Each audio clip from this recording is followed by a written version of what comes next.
Welcome to the official podcast of DogsDaily.com, a Sports Illustrated channel. Gets to the edge. Sonny Michel will send the Dogs home to the championship game. If you're looking for the latest Georgia Bulldog news in football, basketball, baseball, and recruiting, then you're in the right place. Anthony Edwards with the jam. Are you kidding me? Hosted by Dogs Daily writers Jeremiah Stoddard, Kyle Funderburk, and Jonathan Williams. Here's a pitch. Hit high out into right center with some carry. It's got a chance. This ball is out of here. Tucker Bradley has won it. Just sit back, relax, and prepare yourself for these hot takes you're about to listen to.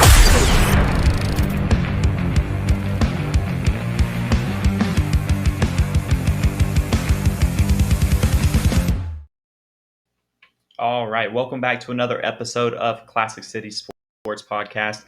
As always, Jeremiah Stoddard along with my buddy here, Jonathan Williams. Got another fun episode to come for you today. Georgia is 10-0, 8-0 in SEC play. The first time they have gone undefeated in SEC play since, 1982? So 39 years. That's history, and that's what, there was a sign being carried around after the game that says history made. This is something to be very proud of for Georgia. This is something that they should be ecstatic about. Georgia fans should be ecstatic about it. I know there's a lot of fans out there that still have some negative views on some things, which we're going to touch some base on later today as well in the episode. As always, I like to say it is Tuesday this week, just like we had to do, I think, last week as well, a little bit early. It's Tuesday, November 16th, about 7:17, recording for you guys. Episode should be up should be Wednesday morning. Tomorrow morning it should be up for you. If you're watching, that's probably when it is, or later in the week.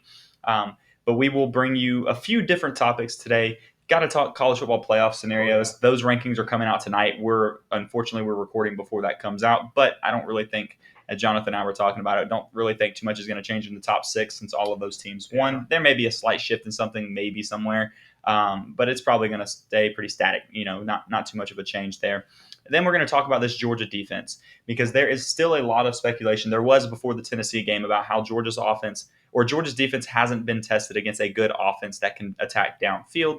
And Georgia was tested downfield against Tennessee this week. So we'll break down some of that. But then we're also going to really show you how historic of a season it has been for this Georgia defense and how crazy it is and how they have been playing good defense or good offenses all season long, or several throughout the season before they got to this game as well. So we'll break all that down. And then finally, we're going to wrap this episode up by talking about QB1 in Athens, Georgia. And honestly, why we think it doesn't matter too much who that person is, quite frankly. And we'll explain why as we get into it. But first, I'll go ahead and kick it over to you. And just to kind of get us started, Jonathan, in what you're looking at in the college football playoff rankings, maybe just college football playoffs in general. Well, I mean, I've been a big Cincinnati fan. Well, not a big Cincinnati fan, but I've been a loyalist to Cincinnati in the sense that I think that they deserve a college football playoff spot, and they deserve that recognition of being undefeated. I think especially in this season, with how things have kind of shaped up, with teams like Oklahoma taking a loss this week, kind of looking like a suspect team like the entire season. I think this season, more than anything, it means something to be undefeated, whether you're in the group of five like Cincinnati is or in the Power Five. And I say that because you have Ohio State and Oregon ahead of them right now, but Ohio State obviously losing to Oregon at home, and then also Oregon having a bad loss to a pretty bad Stanford team. And so I think you can say, well, Cincinnati isn't really having any convincing wins necessarily. Yeah, I get that. But again, it means something to be undefeated every single week. I mean, Georgia, I think now is the only school left in the Power Five in all of college football that to remain undefeated. Cincinnati, of course, is in the group of five, so they're not grouped into that. But again, it means something to be undefeated. It means something to go through your entire schedule and not have a loss. And then especially when Notre Dame is ranked inside of your top 10, the committee's own top 10, and which Cincinnati beat in South Bend, they have a notable win. That's a big win for them. That's a huge win.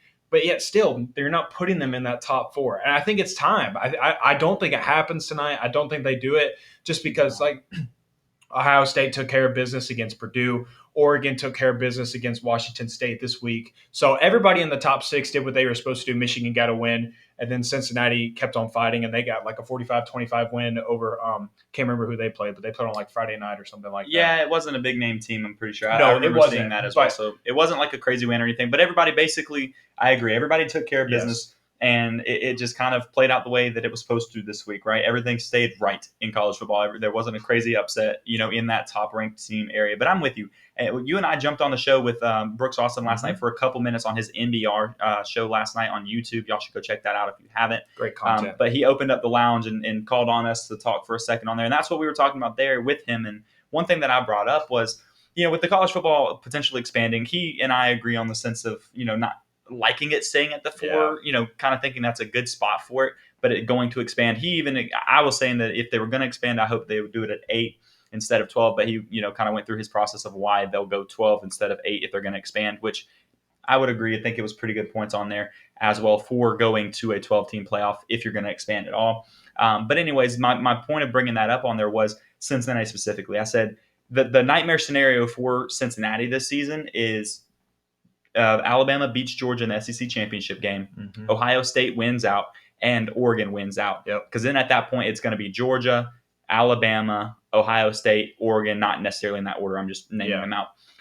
That's the teams that would be in that 4. And so Cincinnati would be left out once again because they're still in that group of 5, and they aren't going to be able to get that respect. And that's with them going undefeated because the committee's already shown that they respect those other teams more at this point, even with that one loss for Ohio State and Oregon and Alabama, that they've said that those teams have showed to have a better record overall and justify being one of the top 4 teams in the country this year. So they've already proven that those teams will get the nod ahead of them based on what they've already done. So that would be a nightmare scenario for them. That right there would basically just solidify that they have to expand the college football playoff, because if you aren't going to let this team in, the Cincinnati team in, who goes undefeated with a road win against Notre Dame in South Bend, then there's never a scenario that they can get into the top 4, quite frankly, because this is the craziest year in college football across like the country that I can remember in a long time, in the sense that, one, with it being a playoff scenario, and then this many teams that are top-ranked teams losing week in and week out, and having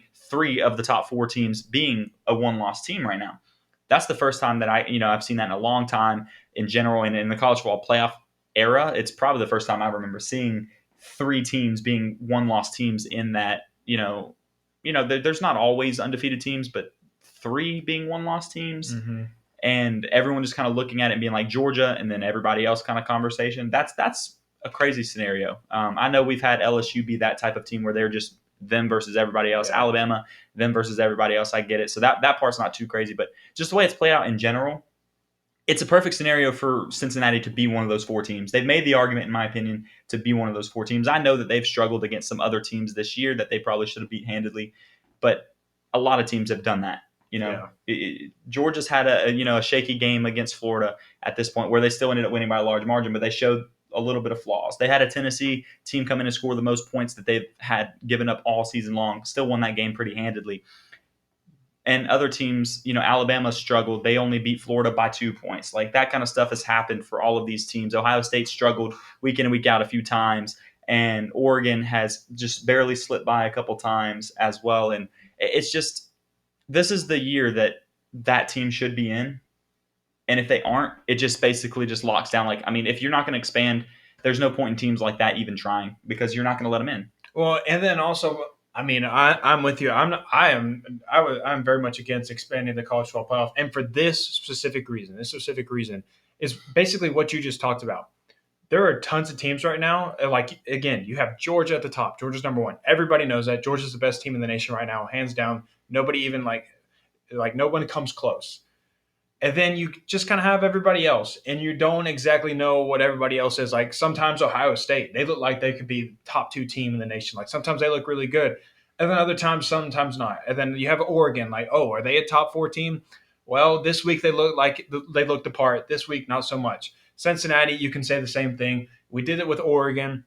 You can do it with Michigan. You can do it with Michigan State. You can do it with everybody right now. And that's the thing. You cannot find 4 teams right now that are necessarily worthy of being in the playoff, where you can put them in and you say, these are 4 great games. These are going to be 4 great games. We know that. I mean, you haven't had that happen in bunches of times with the college football playoff existing. I mean, going all the way back to its like when it started, Florida State got throttled by Oregon in their first game. Alabama was whooping on teams like Washington and teams like Michigan State in the opening round. Notre Dame gets throttled all the time when they get put in the playoff. Oklahoma gets throttled all the time when they get put in the playoff. You are struggling right now to find 4 good teams, 4 really good teams to put in the playoff. What makes you like? What's it going to look like when you put in 12? I mean, when you have a 5 versus 12 right now, how is that going to look? When you have a 5, like right now, like I think it'd be Cincinnati and Wake Forest. That might be a good game. In this scenario, 5 versus 12 in that sense, that might be a good game. But like all the other stuff, like I just don't see where that's going to add any more value to it. I get it's going to bring in more money. You're putting out more playoff games. That's what people are going to watch. When you have a product like that, it's what brings in viewers. You want to have the type of product that like the NFL puts together where you have like an extended playoff scenario and whatnot. People get buys. Things still matter because you want to earn that first round bye. The conference championships still matter. But still, I don't see where putting in 12 teams is going to make games better. If anything, it's just going to add in even more terrible games into your scheduling.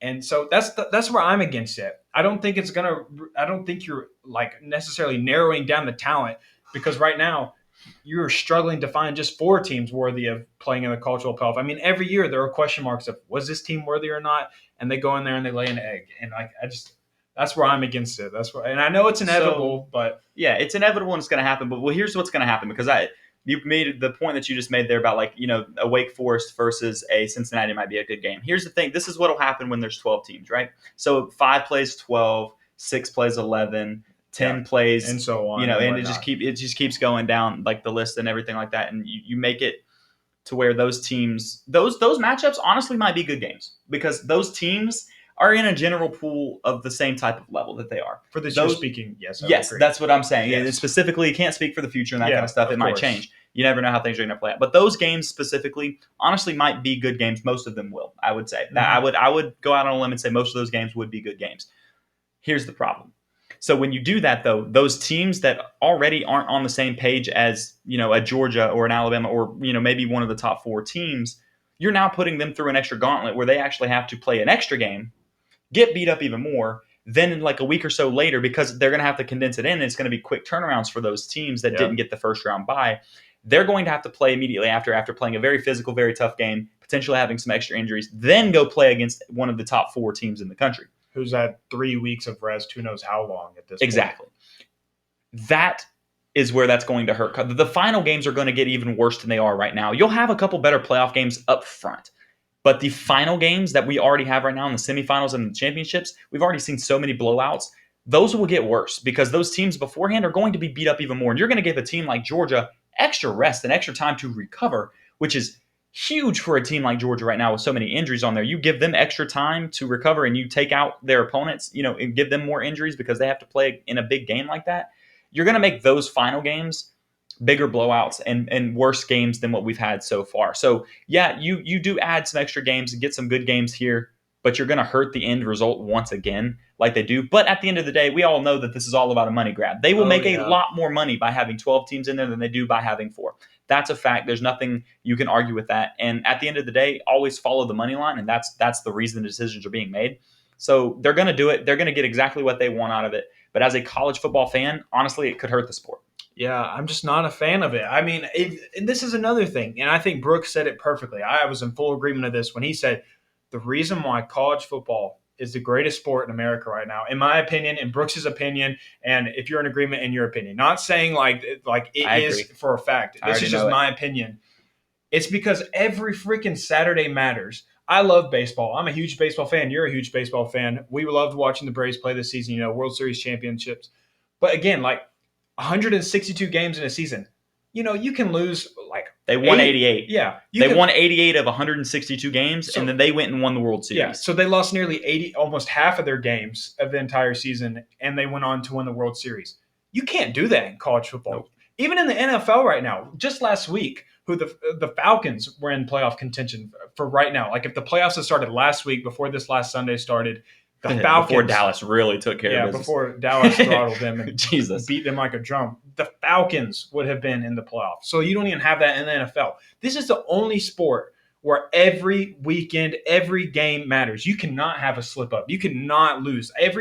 Going undefeated is your ultimate goal, and one loss, your season could be over. I don't care if it's in week 1. I don't care if it's the last game of the season. Every game matters. Just ask Alabama right now. Losing to Texas A&M is huge for them right now because they're not in a position like Georgia where they could go into Atlanta and lose. They're sitting where Georgia has sat the past few years. Exactly. And it's not a comfortable spot to be in, knowing that if you don't perform in the SEC championship game, your season comes to an end. Whereas for the other team in that game, if they lose that game to you, they could still make the playoffs. Yeah. Or ask Oklahoma right now. One loss, already out. I mean, They didn't even have a loss, and it looked like they were pretty much done for the year. They were 8th. The college football playoff rankings came out, and they were at 8 before they had a loss. You better be. Now they have a loss there at like 12, I think. The committee basically said you better beat every opponent remaining on your schedule by 50 because we're not putting you in right now. We're not even because they were struggling every single week to get the games done, and so even that mattered that they weren't winning. They were barely slipping by these teams that they should have been beating pretty handedly. They were barely slipping by. So that even affected the games that they were winning each week was impacting them.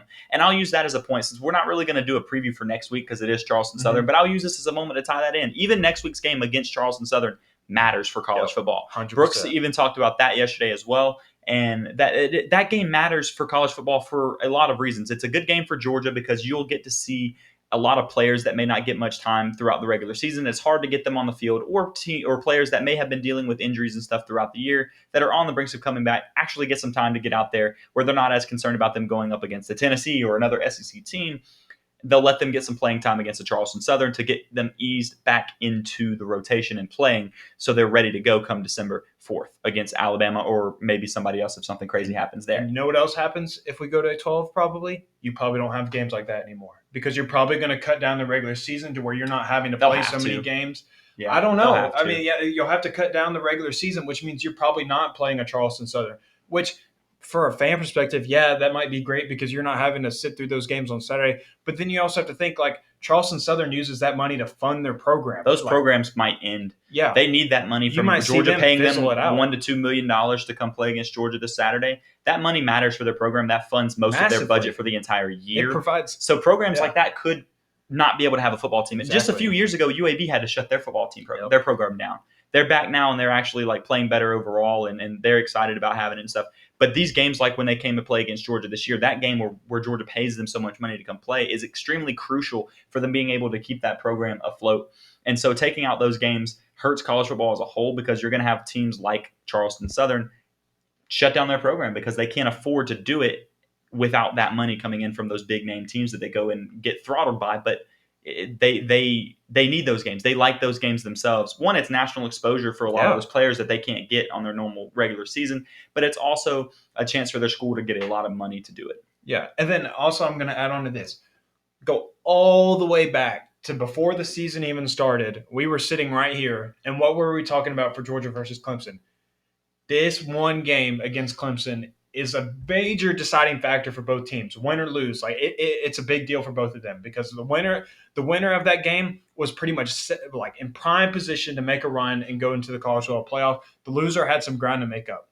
I mean, we're talking about week 1 in the season, and we were already saying like this is massive. This is a huge game for both programs in regards to if they're going to make the college football playoff or not.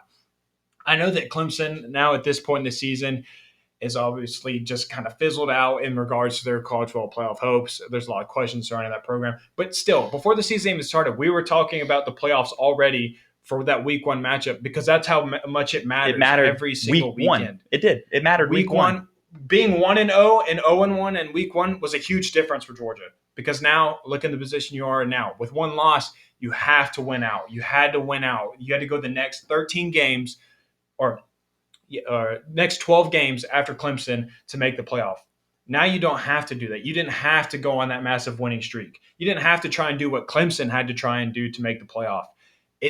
Week 1 matters just as much as week 12 matters. That's the beauty of college football, and that's why it is, in my opinion, the greatest sport in America. Absolutely. And just because I got a notification on my phone, so sorry to pull my phone out in the middle of the episode, but the college football rankings have been released already. Oh, sweet. I thought it was a little bit later, but it's already out. So the top 7 teams are as follows: Georgia, Alabama, Oregon, Ohio State, Cincinnati, Michigan, and Michigan State. So exactly what we were talking about of what we expected Nothing on there. changed. You still have Cincinnati sitting at 5.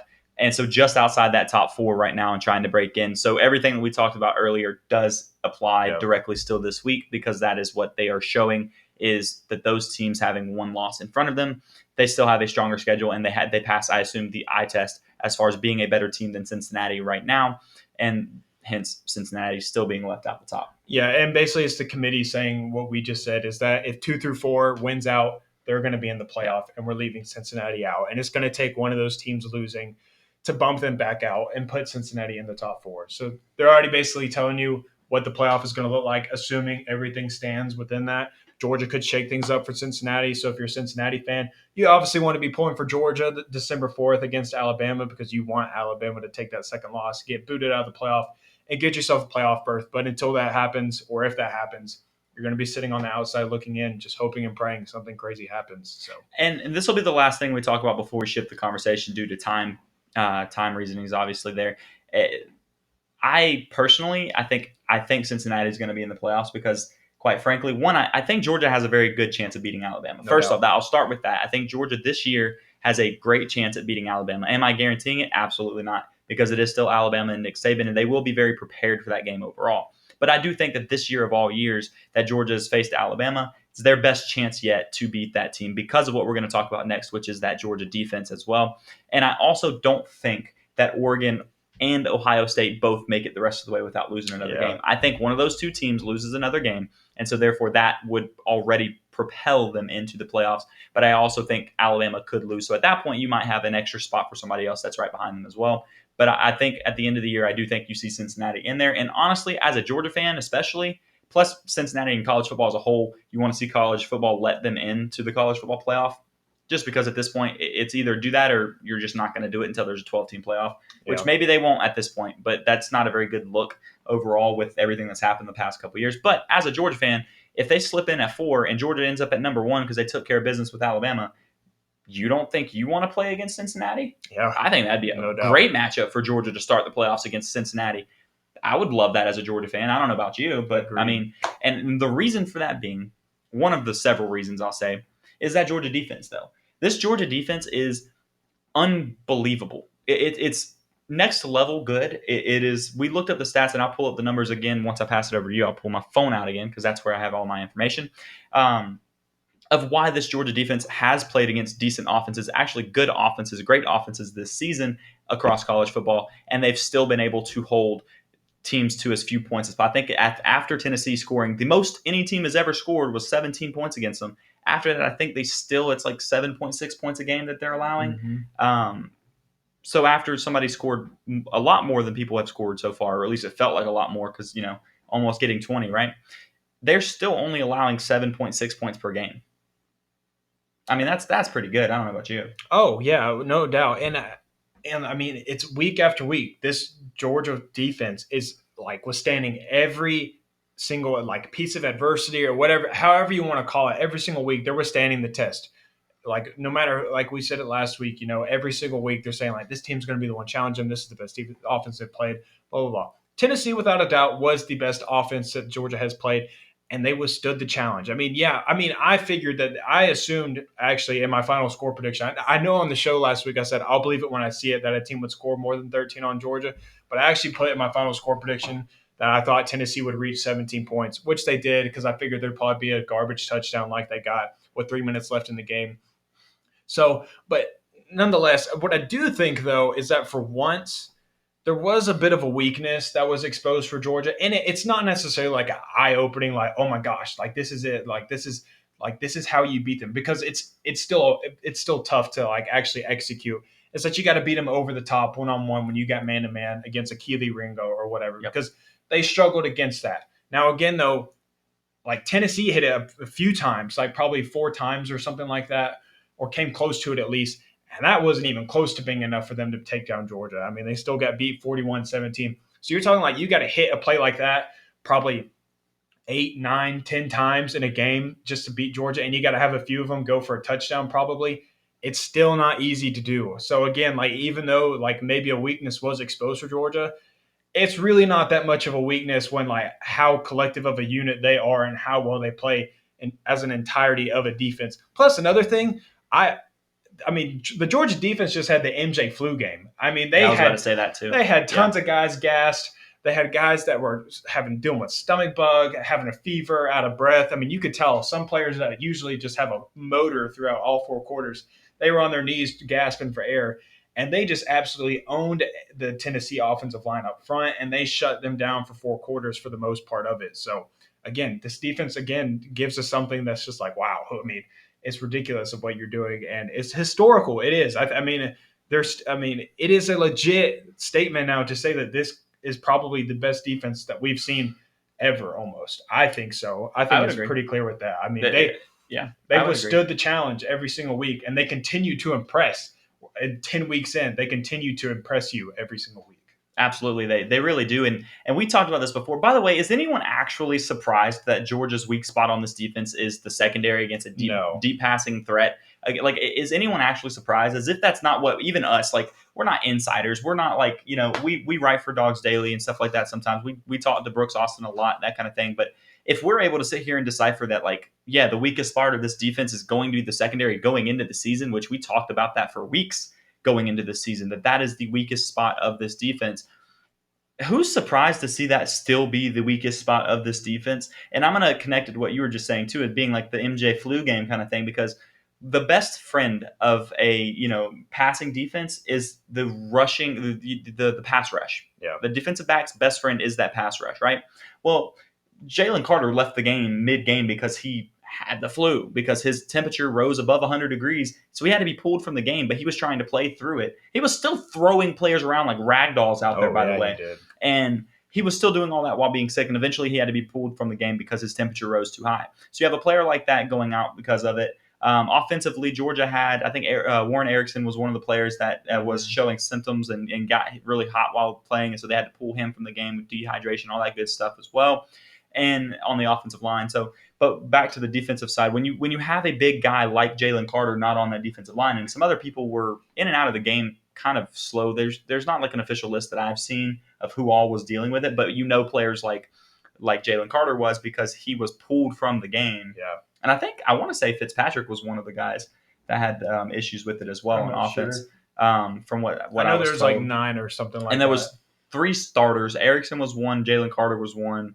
And then I think there was one more. I think it might have been Fitzpatrick from what I had seen. But there was quite a few players that were dealing with everything in general. And when Georgia has so much depth and they rotate like that, even if they're not a starter, some of the backups are also playing almost just as much. We've talked about that before as well. So those players matter just as much in that rotation of how much they're able to do. But when somebody like Jalen Carter is missing on that defensive line, it really affects your pass rush ability. And that makes a difference when they're struggling to get to the quarterback a little bit because of it, and they have more time to attack Akili Ringo downfield. Yeah, they're gonna expose him a little bit. That when the defense has struggled on, in that position group, and they don't have help from the defensive line all of a sudden, it's gonna make a difference. It is. But at the same time, we talked about this as well. You said Tennessee had made those big shots and they still weren't able to do it. Part of that is because Tennessee's offense has been built around being able to run the ball very well, to set up those big plays, and they kind of combine the two to make that explosive offense that they've had so far. Going into it, they ran the ball 61% of the time, and they ran for, I think it was like 205 yards per game. Well, they only rushed for 55 yards against Georgia's defense last week.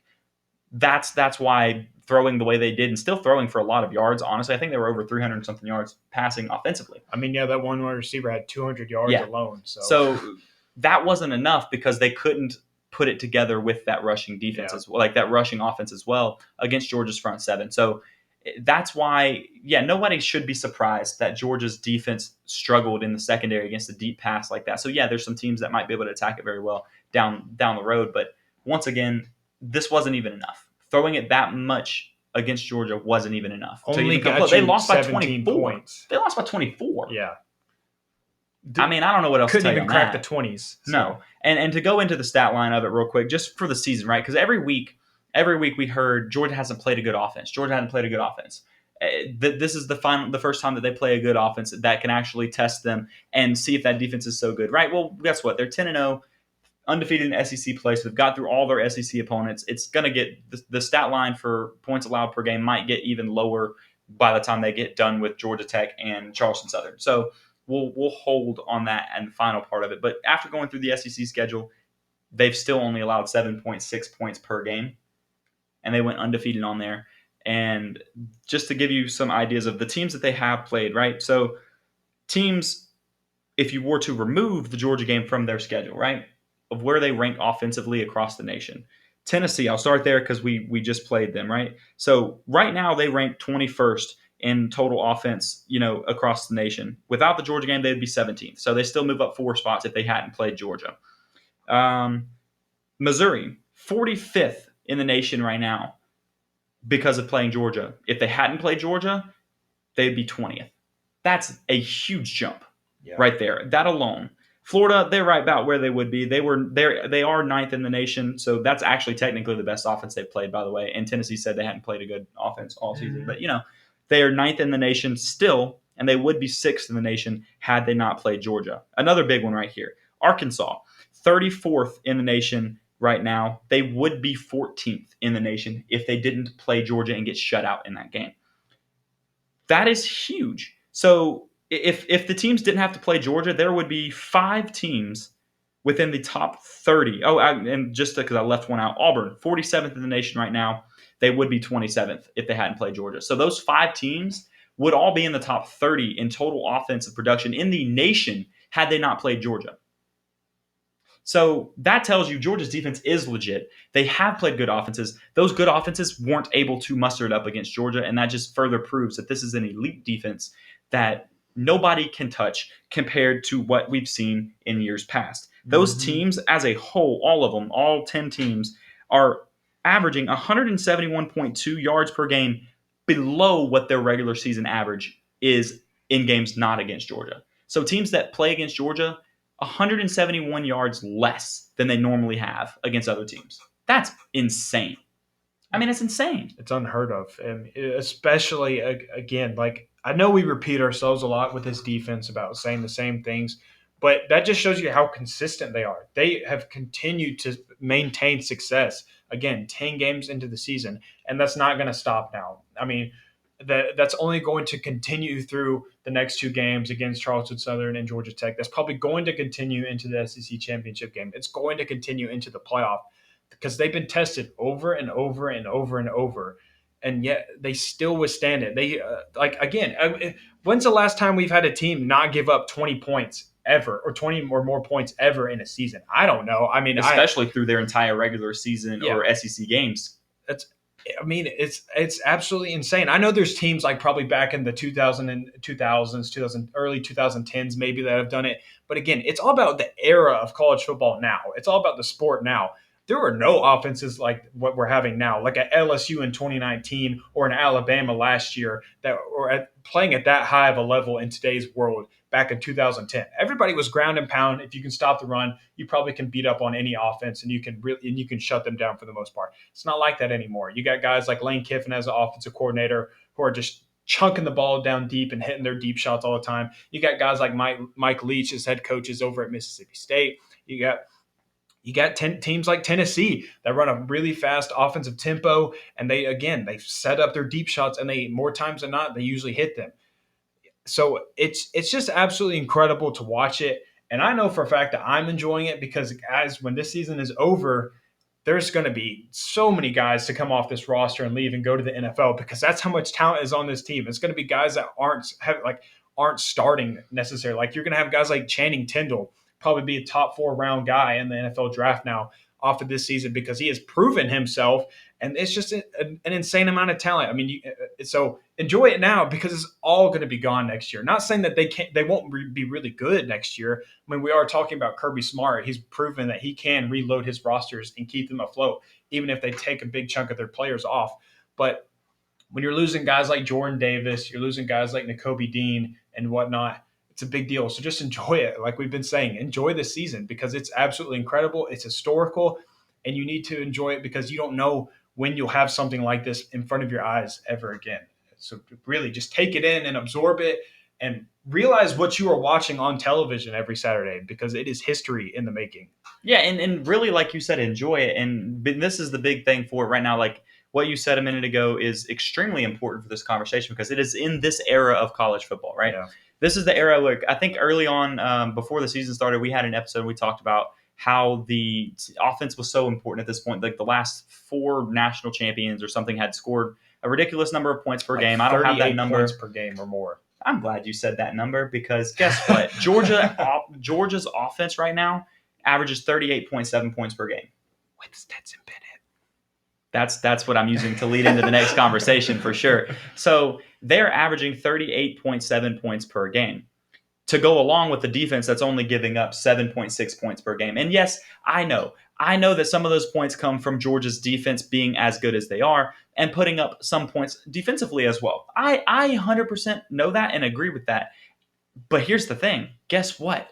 That defense that's helped Georgia's offense so much, they get to play in the SEC championship game with that offense. Mm-hmm. They get to play in the playoffs with them. So that's a relevant stat to give because those teams, like the teams that Georgia plays in those big games as well, Georgia's defense gets to travel and play in that game with them. So the total number of points Georgia's offense is able to muster, or Georgia as a whole is able to muster, that number is important and it matters. It's a relevant number regardless of how good that defense is, or you can't separate it. Yeah, you take some credit away from the offense all you want to, but guess what? Georgia still scores 38.7 points per game, and that's right on par with the last 4 national champions. I'll go back and do the math on this stuff later on, and next week we'll bring you that. That's a good topic for next week as far as where they match up versus those other teams as well. And that number is probably going to get higher because Georgia's about to play Charleston Southern and Georgia's about to play Georgia Tech next. They're scoring 50 plus in both of those games. That's not an argument to make. Like Georgia's definitely going to do that. So that number is going to be higher. That number will probably be around 40 plus points per game. That is exactly where the last several national championships have come from, teams like that. None of those other teams had a defense like Georgia has right now. That is why it does not matter who the quarterback is for Georgia going into the SEC championship game and going into the playoffs. Because I understand Georgia fans really want JT Daniels to be playing. I get it. I would love to see JT Daniels playing myself. I really would. We got the big name coming from California, the 5-star recruit out of high school, Gatorade Player of the Year in California. I get all of that. That's great.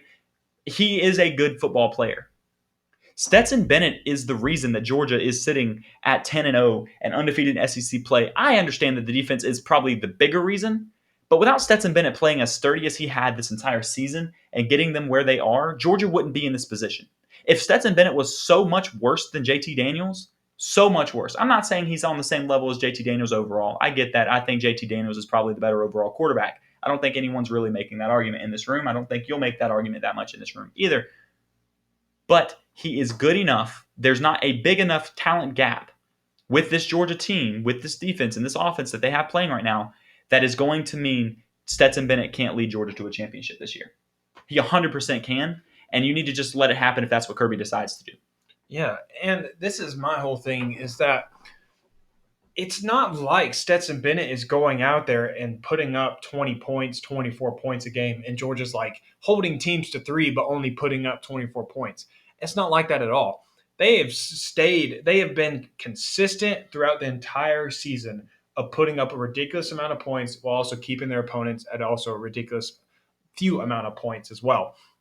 And then also on another thing is that I think people really take for granted what Stetson Bennett offers on the table right now. We all know what we talked about. We know what the weakness is on defense. We know what the weakness is on offense. It's O-line right now. It's O-line play right now. They have been super inconsistent throughout the whole season. Sometimes they look really good in the run. They look pretty good in the pass protection, but still not consistent enough to be considered a great offensive line unit, in my opinion. How many times did you see a Tennessee Volunteer right through the middle of that offensive line and literally a foot in front of Stetson Bennett's face in the matter of a second? And I'll go ahead and tell you several times. If it's JT Daniels back there, it's a sack. Almost every time. 9 times out of 10, it's a sack or a throwaway. But with Stetson Bennett, you are given mobility outside of the pocket, and he is really good throwing outside of the pocket and throwing on the run. He is really good at that. And that's something that JT Daniels does not offer.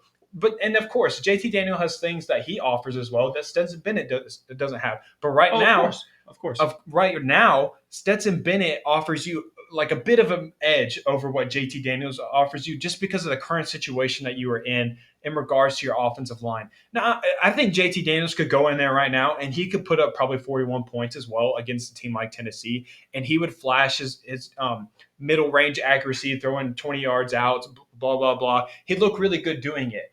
But Stetson Bennett also looks really good right now. I mean, that throw he threw to James Cook in the back corner of the end zone.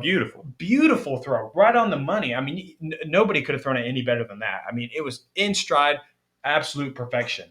No, absolutely not. And to be honest, here's the thing is everyone looks at it and Stetson Bennett made a couple of bad plays, like a couple not so great throws. Mm-hmm. And he did take a sack, at a time where he shouldn't have taken a sack. He should have got rid of the ball and stuff like that. I get it. But also the scrambling touchdown he should have been sacked on that play. JT Daniels is sacked on that play, but he still scrambled out and scored a touchdown on it. There was another one he rolled out to the left that he should have been sacked on, but he still I think he either scrambled or he found somebody else downfield to throw to. But those two plays off the top of my head alone, he would have been sacked on if it was JT Daniels in the pocket there. So that makes a big difference in the game.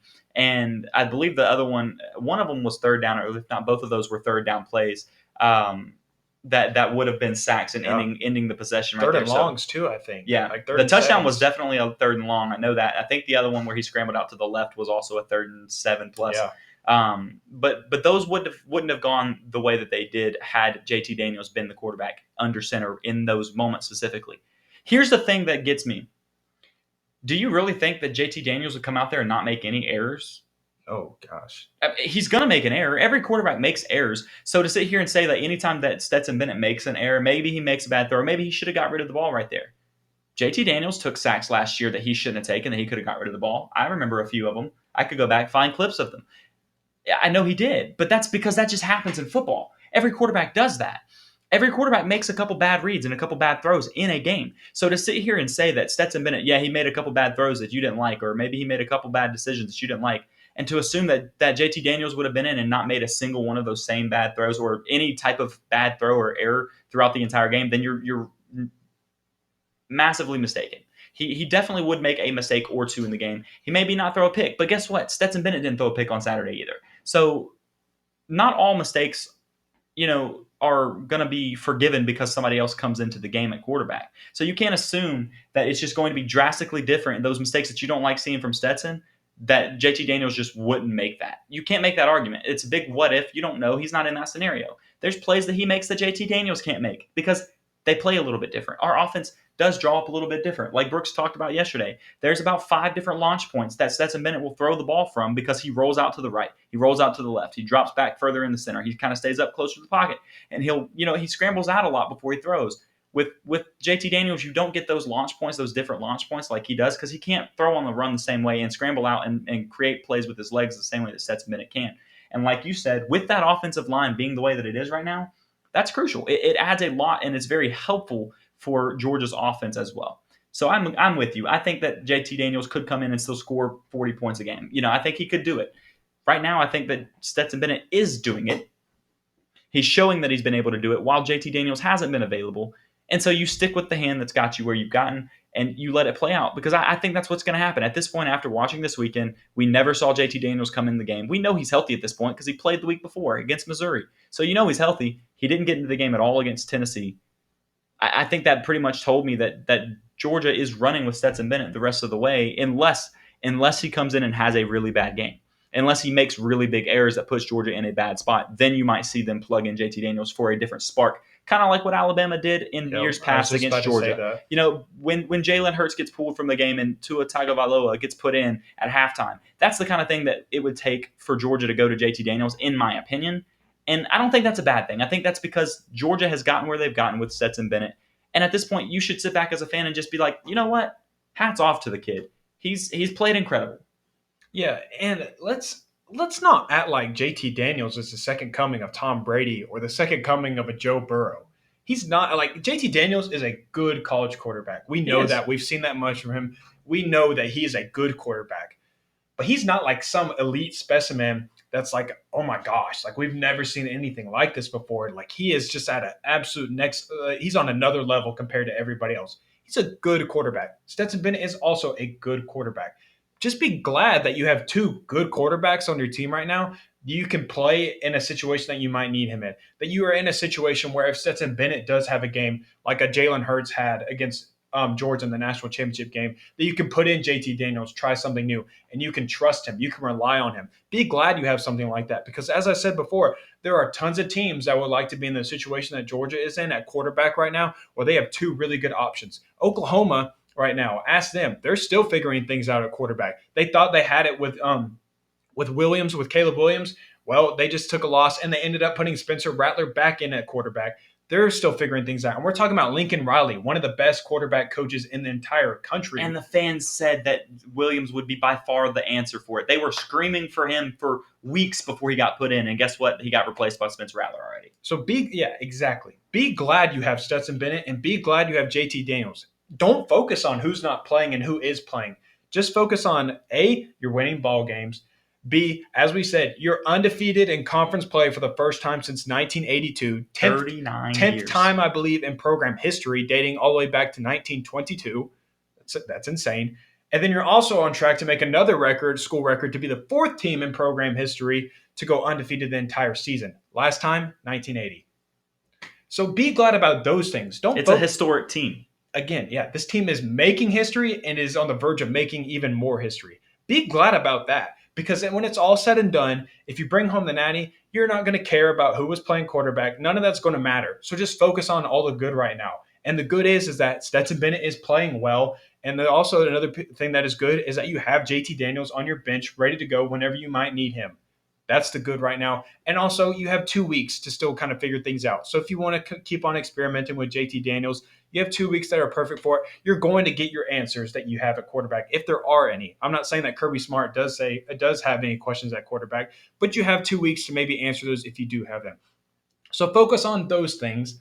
Don't focus on like Stetson Bennett overthrowing someone one time. Like that, again, that's going to happen. Any quarterback is going to make things like that. Is going to have stuff like that happen.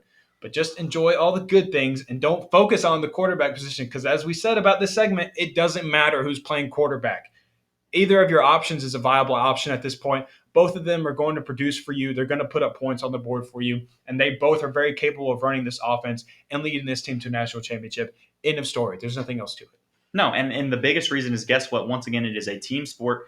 Everybody gets to contribute in their different ways. Yes, a lot of this season is owed to this defense because it is historically the best defense that Georgia's probably ever had, to be quite honest with you.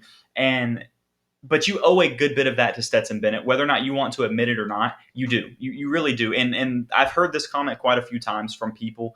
And the comment is Georgia can't win. It's great that Georgia got this far with Stetson. He's done a good job on that part. But Georgia can't win an SEC championship with him. They can't win a national championship with him. And my response literally is just this right now. Why not?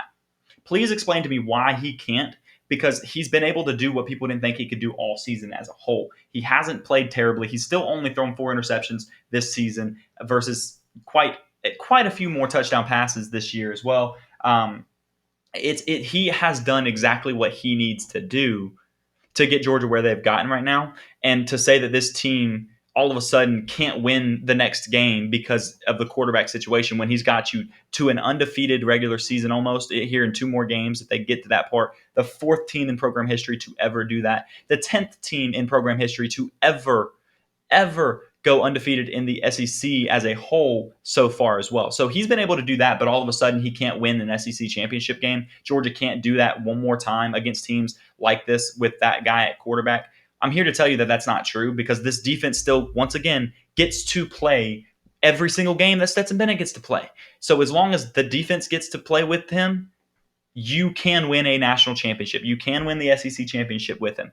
And it's at this point, I really want him to even more than before just because I'm tired of hearing that argument. Oh, me too. I'm so tired of hearing that argument. Somebody on Twitter today was sitting here saying that they wanted Georgia to lose to Alabama in the SEC championship game because of Stetson Bennett being the quarterback, to humble Kirby Smart because it would be an ego check for him. So he wanted Georgia to lose the SEC championship game. That's the kind of fans out there. Like, are you serious? Are we really out here You're cheering for a Georgia loss because of Stetson Bennett being the quarterback instead of JT Daniels? And are we really out here saying that Kirby Smart, of all people, is out here showing off his ego, would rather play someone like Stetson Bennett because of his ego versus trying to win football games. We're talking about Kirby Smart, the biggest competitor ever, like in the sport right now, pretty much, aside from maybe a Nick Saban, of course, and whatnot. But he's one of the biggest competitors. Like, if you listen to him, he hates losing more than anybody, and he wants to beat the brakes off every single team that they face. That's the type of competitor they is. So are we really saying that Kirby Smart is out here playing Stetson Bennett because of his ego? Like, is that really what we're saying? I think Kirby Smart wants to win a national championship just as much as the fans do. And he's shown that. He has spoken about that. He has proven that. Why else would he come to Georgia and recruit at the level that he has? Basically, this is his alma mater. This is his school. He played here. Of course he wants to bring a national championship to this program. It's ridiculous, man. Like, I get so tired of seeing that. And I've gotten to the point where I try to just avoid those conversations because it's just – it's a pointless argument. You're arguing with a brick wall because if they have that type of point of view, like they would literally prefer lose a game against Alabama in the SEC championship game to prove they were right, so they can feel like they have some solidification, to solidify their thoughts on what Georgia's doing is wrong. To say that they know more than Kirby Smart, because apparently there's a lot of fans out there that know more than Kirby Smart in this offensive staff. You don't think Todd Monken would say, hey, there's a huge difference when JT Daniels plays for me versus Stetson Bennett, and I need him to play. I need JT Daniels to play if I'm going to be able to beat Bama. You don't think if he came to Kirby and said that and explained why and showed him the real reason why he needs that Kirby Smart wouldn't make that move?